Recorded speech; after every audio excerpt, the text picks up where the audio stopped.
Hey coders, welcome to another exciting video on my channel. In this video, we are going to understand and implement dependency injection using Reflection API that we learned in the previous video. If you haven't watched that video, I highly recommend you to go and watch that video first, because this video not only utilizes the concept learned in that video, but that video that is about the Reflection API is interesting in its own right.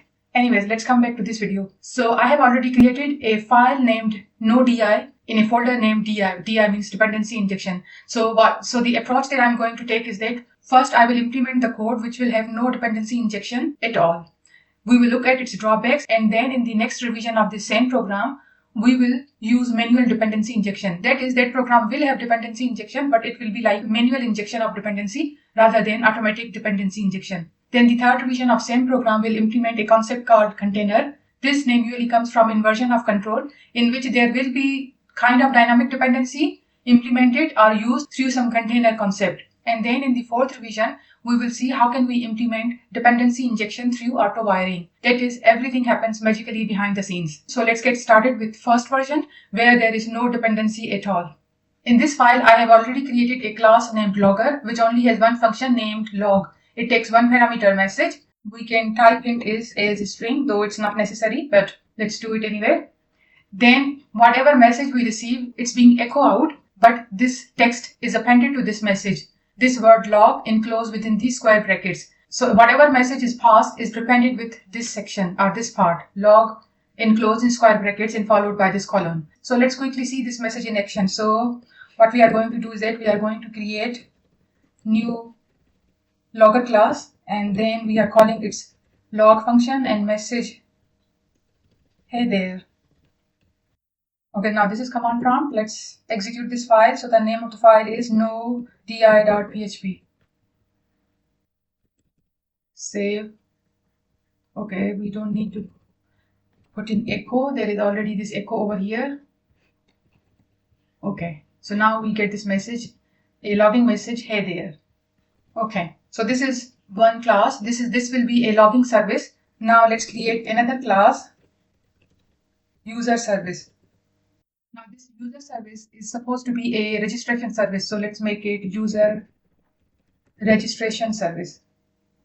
Now whenever a user is registered using this class will utilize the services of this logger class to log a message in the database or in some file. That's irrelevant in our case, so it doesn't matter where this message gets logged.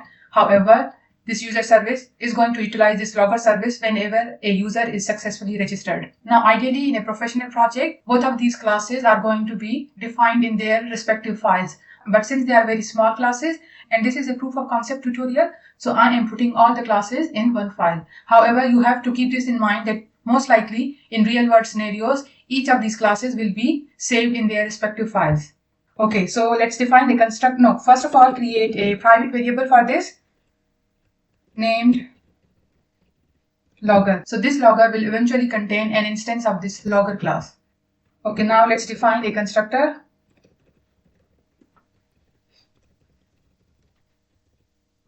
With no parameters. Now within the body of this constructor, let's create an instance of this logger class and assign it to this logger variable. So this logger assign new logger class. Now since this logger class doesn't have any constructor, or a constructor with any parameter, so we can remove these parentheses. So this is the constructor. Now let's create a message which will actually register a new user. Public function registered user. This will take one parameter as username, though it's not necessary, but let's type in it with string as well. Now within the body of this function, a user will be registered.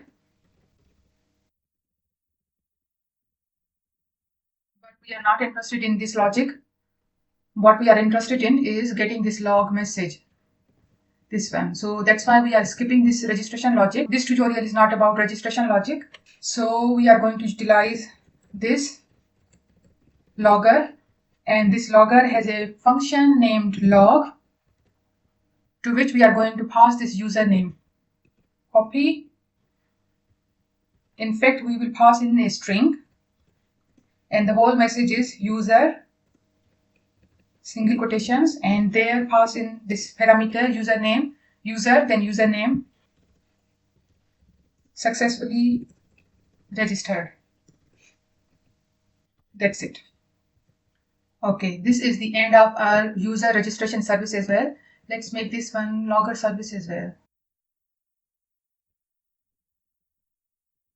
So we have two services, logger service and user registration service. User registration service utilizes this logger service after a user has been successfully registered, and then it sends this message user, then the name of the user successfully registered. Okay, so these are the two classes. Now let's come down and create a new user. So user service equals new user registration service. Then we are going to call its function register user. So user service register user. We have to pass in the name of the user which is going to be registered. So let's bring in John Doe. Okay, so before I explain how there is no dependency implemented in this program, let's go and see how it gets executed. User John Doe successfully registered. Let's copy paste it. Let's make it another user getting registered, user Jane Doe. Let's clear screen first. And now we get two log messages. First one says user John Doe successfully registered, and the second one says user Jane Doe successfully registered. So this is how these two classes are linked. So the problem lies here in this constructor method. Now notice this user registration service depends on this logger service to log in the message. But the problem is this logging service object is created inside the constructor. It's not being passed in as a parameter, rather it's within the body of this constructor method. That means when this constructor is being created, this logger service also needs to be created, and the responsibility of creating this logger service falls on this constructor. So user registration service is supposed to do only one task, that is registering a user. For the other things, it is supposed to rely on other services, which this one is doing as well. The user registration service is relying on logger service. But the problem is, it's not asking logger service to give me an object. Rather, it's creating the object on its own. So that means it's doing two things: registering a user and then creating an instance of logger service which will log this message. So this violates a principle called SRP, Single Responsibility Principle.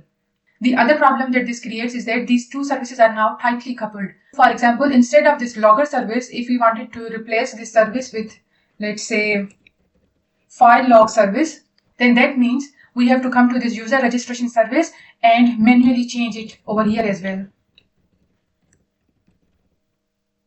So this is tight coupling. If we make change somewhere in the code, it should not affect the rest of the code. That idea is called loose coupling. So this program is definitely violating that principle as well. Both of these services are now tightly coupled. Another problem that it creates is with testing the program. So if you want to just unit test this class, you cannot do it because you cannot provide a mock instance of this logger service. Since this logger service is defined within the body of the constructor, had this been provided as a parameter, then the testing frameworks would have provided a mock or a stub version of this logger service so that this class would be tested. But because it's not provided as a parameter, rather it's defined or created within the body of the function, testing frameworks can't help you there. So that's the third problem. There are lots of other problems as well, but I think 3 are enough. We can move on to fixing this problem. So I hope by now you understand that this logger service is actually a dependency for this user registration service. And the responsibility of providing this dependency currently falls solely on this user registration service. So now instead of making this user registration service responsible to provide the dependency it depends on, we are going to inject this dependency by moving this dependency from this body to this parameter. So it's going to be injected from outside, and this user registration service will always have access to that dependency, because now we are taking this responsibility away from user registration service and we are going to inject it ourselves from outside. So what I'm going to do is that I am going to create another file, manualdi.php, and I'm going to copy this whole code, copy and paste it over here.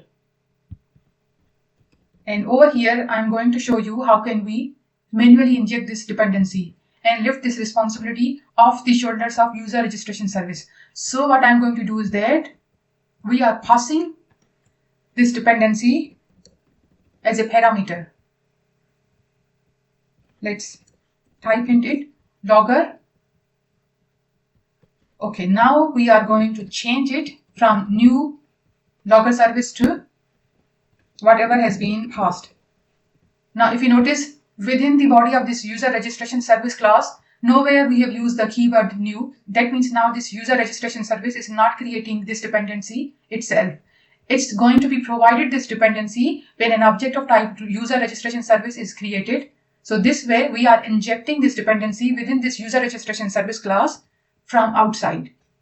And the only thing that we had to change was provide a parameter to this constructor through which we are going to pass an instance of logger, and then that logger will be assigned to this private logger property of user registration service. No changes anywhere else. However, over here we have to come down. Now because this user registration service requires an instance of logger service, this is logger service.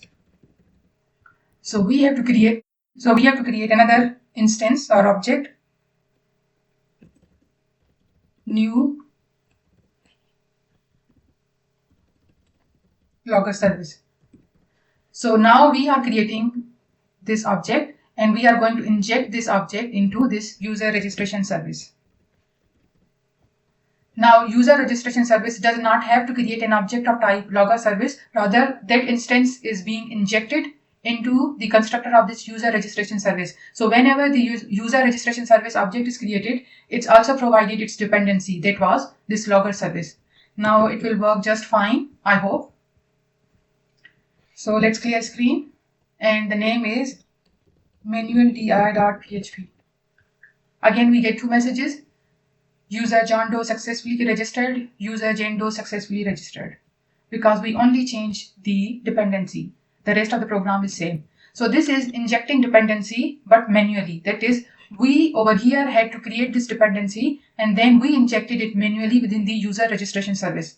So this is the concept behind user registration service. Now we are moving on to third aspect, in which we have usually a container where we register all the dependencies, and then within the program we just ask that container to provide us those dependencies. So usually each framework has this idea of container, and this container usually represents inversion of control container. So basically over here the control was with this user registration service. So this class was in control. Now we are inverting the control. Instead of the class responsible for its dependencies, now we are inverting this control. So now we have to provide this dependency. So that's the idea behind inversion of control. The control flow flips 180 degrees. Classes being responsible for its dependencies to classes provided those dependencies. So that's why usually we have a concept of container in professional frameworks. So we are going to create another file. Let's make it inversion of control class named PHP file. Okay, so let's copy this manual dependency and paste it over here.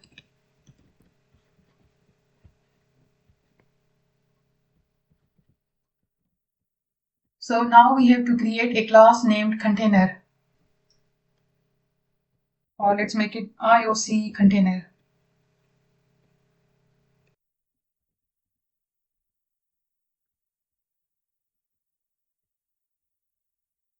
So essentially what this class will do is that it will do manual wiring. So you must have heard about autowiring. So this is going towards that autowiring, but over here it's going to be manual. So we are manually going to be wiring the dependencies through this container. So basically the idea behind this container is we are going to register all our classes that we think are going to act as dependencies. Even we can register main classes like this one, like user registration class. Well, this class is currently not the dependency of any class, but it's a class in its own right. But we can register this into this container as well, and then we never have to use this new keyword anywhere if we have this container class. So every time we need to create class, we have to ask this container to give us an instance of the class. So this is the idea behind a container within frameworks. There's one more thing. This wiring is manual, because without reflection, this can't be auto wiring. So the fourth version will have auto wiring because we will utilize reflection into that fourth version of this code. So anyways, we have a variable which is a private variable, and let's make it services. So basically these are going to be the classes which will be dependencies, and other classes will need them. Currently this is an array because our project can have multiple dependencies. So we are going to store or register all of those services into this container. So that means this data structure has to be an array so that we can store more than one class or one service within the container. So in the beginning it's empty. This class contains two functions. The first one is, let's make it set, through which we are registering, through which we can register the services. So this one will take two parameters. First one is going to be key. So key is going to be the name through which the specific service is going to be identified.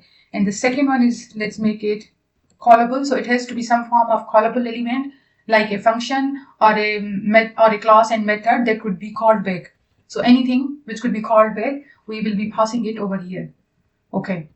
Now within the body of this set method, we have to just say this, and it is a property named services.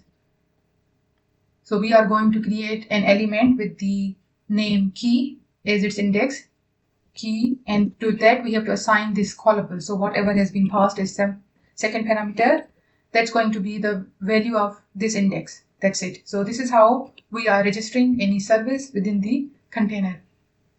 Now the second function is getting some dependency. So to get any dependency, we have to provide the key, and if this key exists within this services array, we will be returned whatever is stored as its value. So if this key exists within this services array, we will be returned whatever is stored as its value at that index. So return, in fact, first check if this key exists. If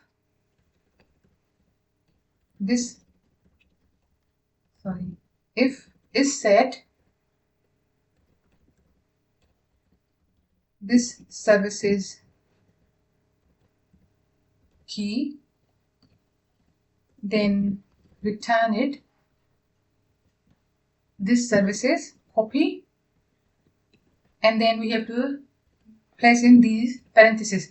Remember, this is a callable, so whatever is being passed, so you can imagine it to be a function. A function has been passed, so over here we are getting that function, and then appending these parameters, it means we are executing that function, and then we are returning whatever is the result of executing that function. So that result will be returned from this get function. However, if that is not the case, else return new exception. Sorry, not return. We have to throw an exception, and then pass the message no service or class named key found.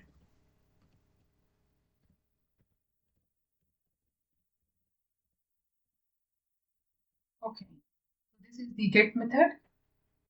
Now we have to come down, and over here we are going to make some changes. Now we don't need to create this logger service object. Rather, we are going to create an instance of this container class. So container is going to be new IOC container.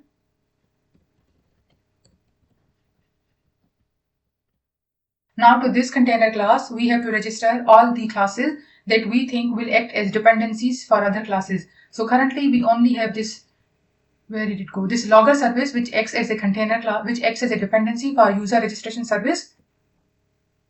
So we have to register this with the container class. So, container, we have to call it set function, because this is how we can register a dependency within the container. So it takes two parameters, a key and a callable. So the key can be anything through which we want to identify this logger service. So let's make it logger.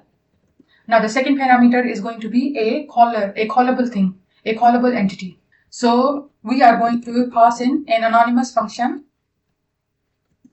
Now to this anonymous function, we are going to pass in this container, because the anonymous function does not have access to this container, because for this anonymous function, this container is outside the scope or body of this function. So we have to pass in this container. So we are going to use threads.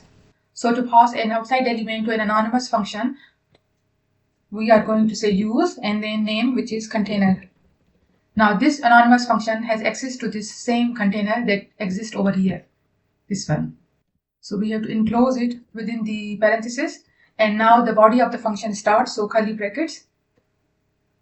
And within the curly brackets, we are going to return new logger class. Parentheses are not necessary. Let's put a semicolon over here. Okay. Now we are creating an instance of container, and then we are calling its set method to register this logger dependency. Sorry, this is logger service. Okay, so we are passing an anonymous function because the second thing has to be something callable. So we are passing an anonymous function. Now anonymous functions do not have access to variable defined outside the body of this function. So we have to give it access to this container object, because this container will contain the dependencies. So this function need to have access to this container so that this function can register this new service in there. So that's why we are passing in this container, and within the body, this function is creating an instance of type new logger service. And let's go back to the set method. And over here, when it returns that new logger service object, it will be stored at this key. The key that we have passed is logger. Okay, so now we have created a container and we have passed in the logger service. Now instead of passing this logger variable, we are going to say container get, and we have to pass in the key. The key was logger. Okay, now let's test it out. So the name is ioc.php, clear screen, php ioc.php, undefined variable services on line 24.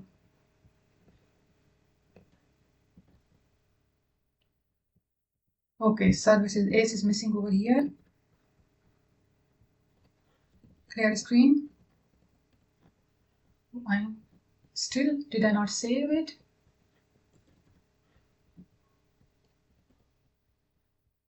Can only throw objects in. Okay. Let's clear screen and execute it one more. Undefined variable still services on line 24.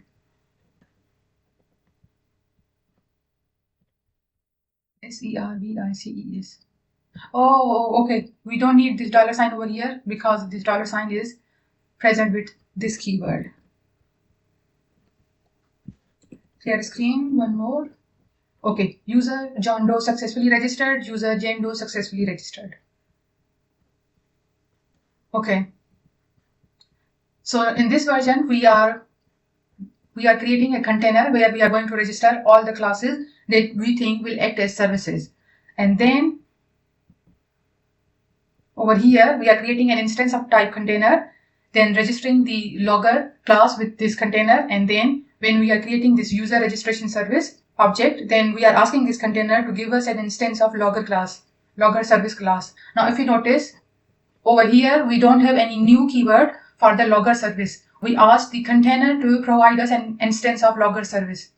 So this is wiring, but manual wiring.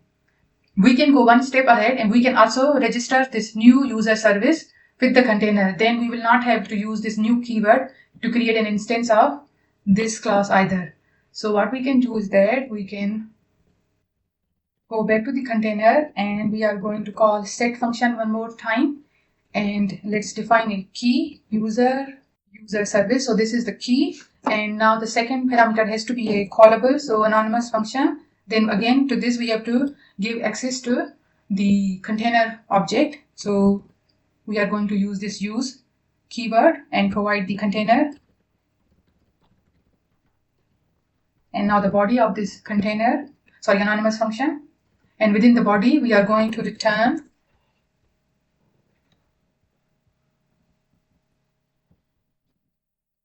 let's cut it and comment this part out over here. Paste it over here. So return new user registration service. And to this, because it has a dependency on the logger service, we are passing in container get logger. Okay. Now to this user service container, and this time we need its get method. And the key that we used was this user service. Copy. Paste it over here. So this will give us an instance of user registration service which gets stored over here, and everything works just fine. Clear screen. And again we get the same messages. But if you notice over here, we did not create any of these two classes. We didn't create an instance of type logger service or user registration service this time. We gave this responsibility to the container. Now we can create multiple classes over here. Let's say service 2, 3, and 4. And we will just ask the container to give us an instance of user service. So they will work just fine. So let me copy, paste, change it from service to service 2. And let's give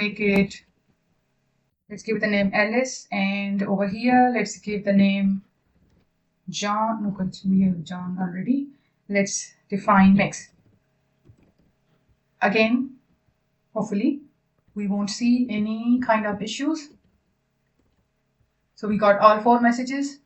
So we did not use any new keyword over here, even though we have created 4 instances of this user registration service. But we just asked the container, and container just whipped up instances of the classes that we wanted it to give us and returned those objects, and we are simply using those objects.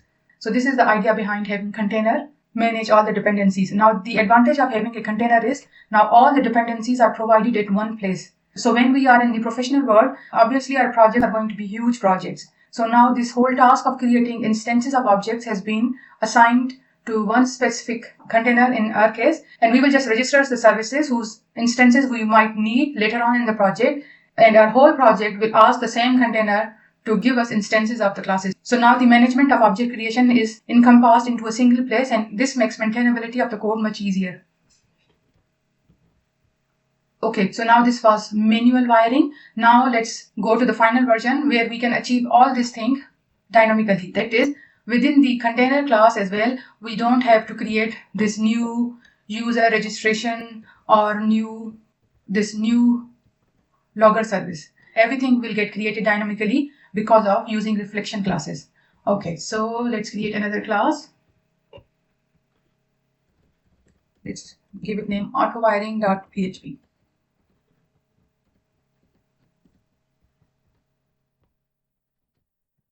Now for this autowiring, again, let's go back to inversion of control and copy everything, paste it into autowiring, Control V, save it, and let's go back up. We have to keep the logging service class and user registration service class same.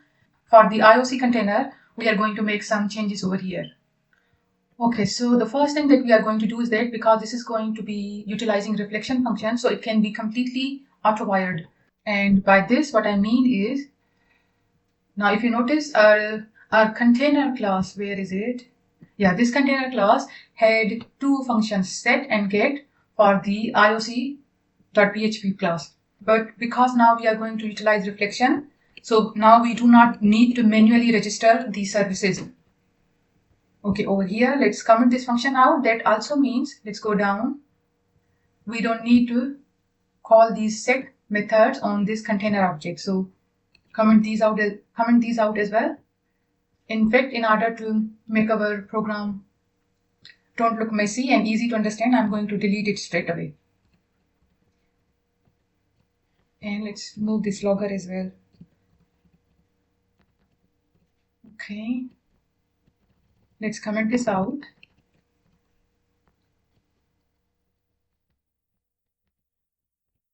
Delete it, and okay, now it looks simple and mess free.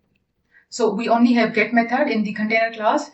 So let's change the names from services to instances as well, because now this array will actually store instances or objects of the classes. So instances, and instead of the name key, it will store the name of the class. And let's type in it with string as well, even though it's not necessary. Class, and let's change it to class as well. Okay. So now let's go through its logic. So the first thing is if is set, sorry, services, we changed it to instances. And over here as well. Okay, so if an object of type this class is actually stored in this instances array, then simply return it. If that is not the case, we don't need this, because we will go ahead and create the instance ourselves. So we are not throwing this exception, delete. Okay. So currently it just checks if we already have an instance of past class in this instances array. If there is, return it. And because of this return, this function will terminate over here. However, if this if returns false, then this part will not execute and we can move further ahead in the logic. So now what we are going to do is that we are going to create a reflection class, because from here starts the process of creating an instance of the class name passed as a string over here. So we are going to utilize reflection class, and to this we have to pass this class. And we know that class is actually a string representing the class name. Okay. Now first of all, we have to check if the name that has been passed to us, is it actually a class, because currently we have only been passed a name. So it could be a class name or it could be some gibberish. So we have to make sure that this is actually a class. And to check if this is a class, we have to call the function is instantiable. So we are going to check if it's not reflection class is instantiable. So the string that has been passed, if it cannot be instantiated, in that case, throw an exception.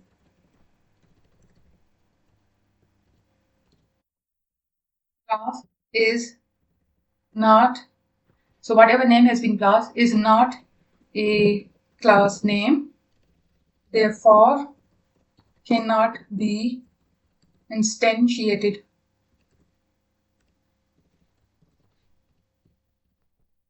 Okay. So if it's not instantiable, then throw this exception. However, if this is actually something instantiable, then we can move ahead. So get the constructor from this class. So constructor equals us this ref class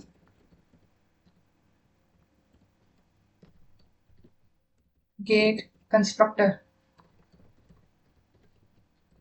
So this will either return us the constructor if this class actually has a constructor defined. However, if it only has default constructor, like for this logger service, we haven't defined any constructor, therefore it only has the default constructor. So if that is the case, this get constructor will return us null. But for this user registration service, we have defined a constructor. So it will return us an instance of type reflection method. So we are getting the constructor. So this constructor variable now either will be null or it will contain an instance of type reflection method. So if it doesn't have any constructor, that also means that this class doesn't have any dependencies. For example, over here we felt the need to create a constructor because this user service registration class has a dependency on this logger service. But for logger service, we did not create any constructor because it doesn't have any dependency. So if the constructor is null, then we can straight away create an instance of constructor. So if not constructor, so this null will, so if it's null, this if will return false and not null will return true. So that means if it's null, then let's create an object new. In fact, what we can do is that we can use reflection class and we can use new instance method. Now this new instance can take arguments or it could be 0 if there are no arguments. And we can also do this as well. So let's comment this out.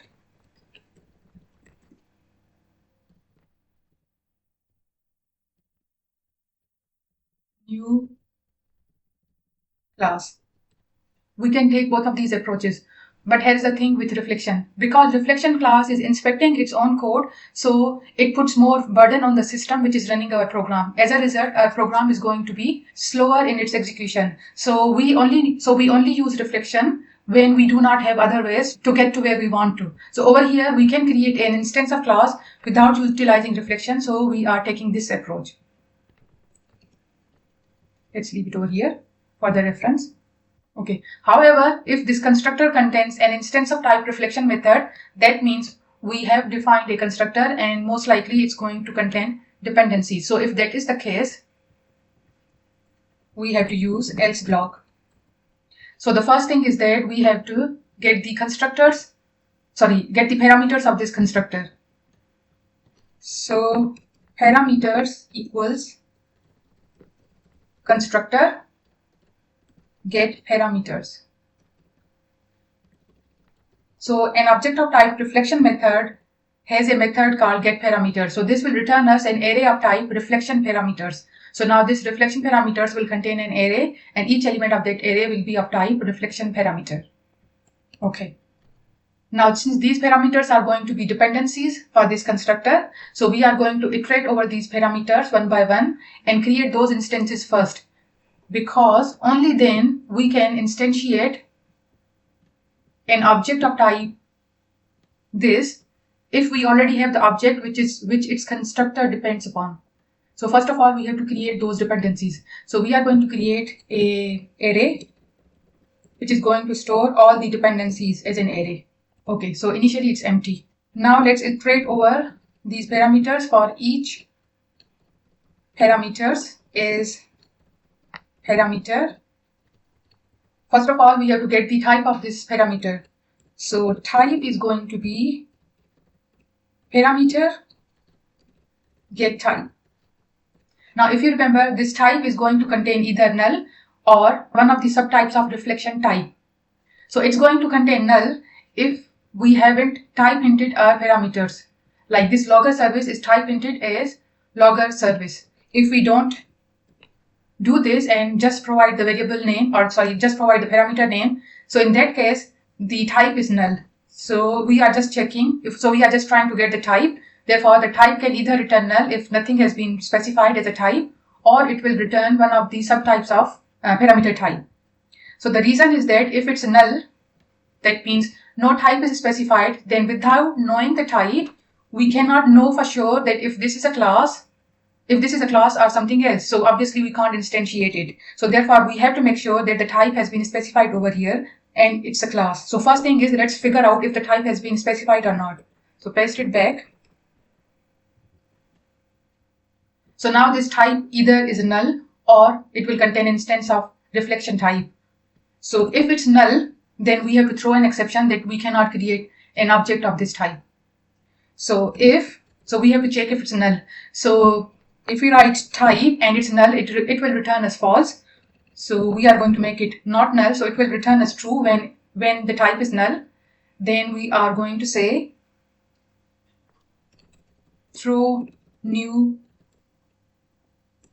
exception, cannot resolve class dependency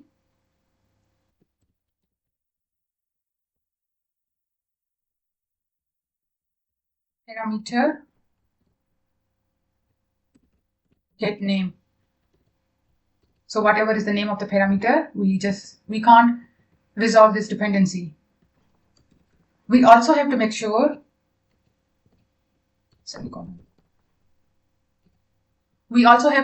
that this dependency is not some built-in type. So this reflection method has a method,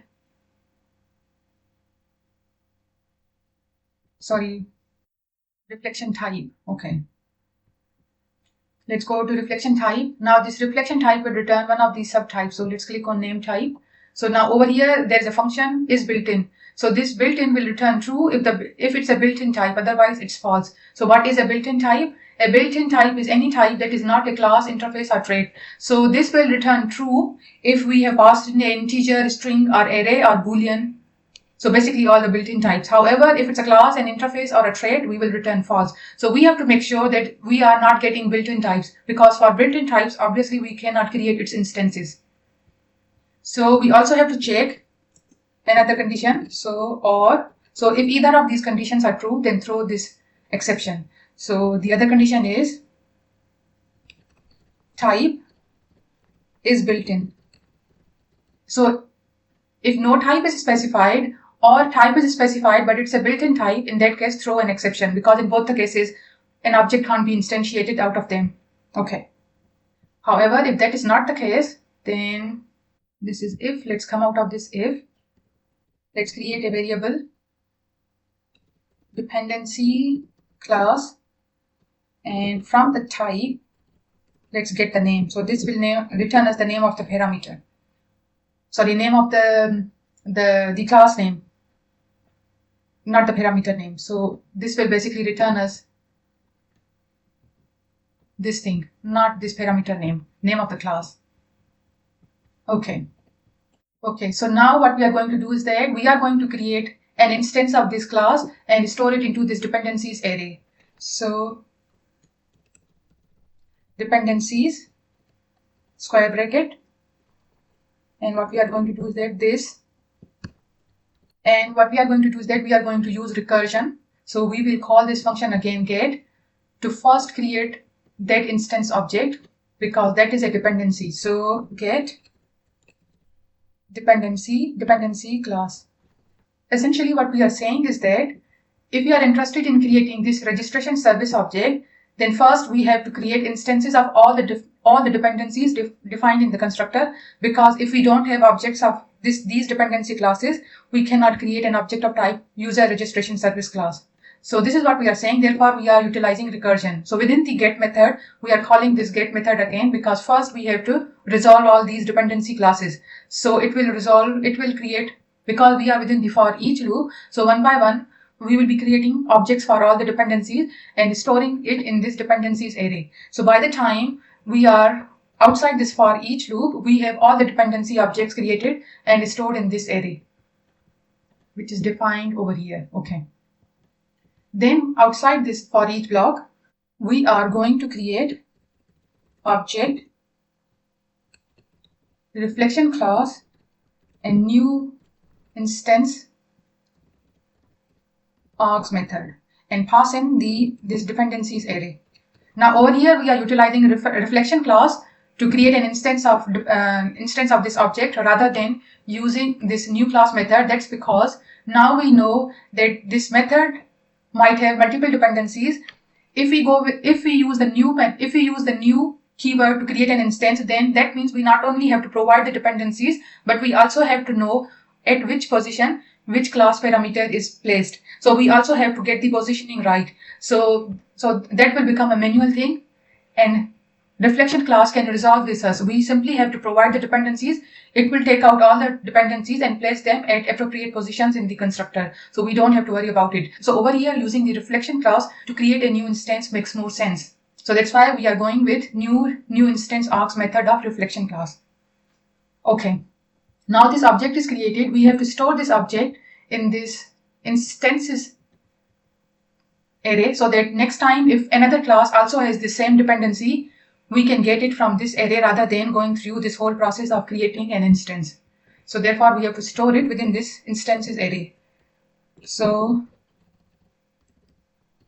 this instances class name is key and object as its value. Okay.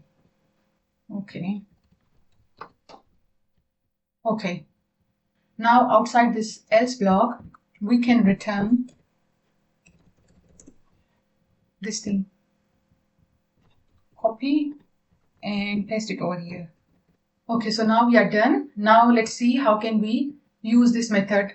So container, we are going to use this container class for the user service. Instead of using this key, we are going to pass the name of the class, which is user registration service. If you notice, we are not setting in this instance in the constructor, in the container. We are just directly asking the container to create an instance of this user registration service, and it will go through this class, figure out it has a dependency on logger, and it will automatically create that object, inject it within the constructor of this class, whip up an object and return us. We are not utilizing these two, so comment them out. So we have two user services, and for both of them we are asking the container, and because for the first time it will create an object of type user registration service, and the second time because the object is already created, so it will return us the same object. So now let's execute it. Clear screen. Name of the file is autowiring.php. Undefined array key logger service on line 50. What could be the reason? Oh, okay. So if you notice this get function, because we copy pasted it from IOC, so in the original IOC we were passing here two parameters. The second one was callable, therefore we were over here calling that function. But right now we are storing instances in this array, so we can't obviously call objects like functions over here. So I forgot to remove that parenthesis. Maybe that is the problem. Let's see. Okay, again we have run into an error. Undefined array logger service on line 50. Logger service, why is it undefined? I think there is something with the placement of these statements. Okay, so this is the end of for each loop. Outside this for each loop we are creating new instance of the main class with all these dependencies. Then we have to bring this out outside this else block and pasted this over here. So now the object is created, and then we are storing this object in the instances class, and then we are returning this instance. We can simplify this as well. We can do this as well because this object and this thing represent the same. Clear screen. Now we are successfully getting the messages. So if you notice, never ever we mention the new keyword even to register these classes with the container. The container figured it out on its own because of the reflection class. We had to take this statement outside this for each loop because we were only supposed to create this object once all its dependencies has been resolved. While we were in iteration for the logger class, then we could not create this logger class inside this for each loop because we were already within the for each loop, and that means we were still looking for the dependencies. So therefore the object creation has to happen outside this for each loop once we have got all the dependencies for the class. Okay. So with this we are done with the dependency injection. I hope you have learned what the dependency injection is and how does reflection help us to make it more dynamic and automatic. Now the only limitation of this dependency injection is it's not able to resolve those dependencies which are built-in types. But dependencies are not supposed to resolve those dependencies anyway. However, if you want, you can modify this class to account for those type of built-in parameters as well. It will be just a modification of few lines and you will be set for built-in types as well. So with this, we are done with the dependency injection tutorial. I hope you liked this video. If you did, please do not forget to comment, like, subscribe and share. Thank you so much. Happy coding.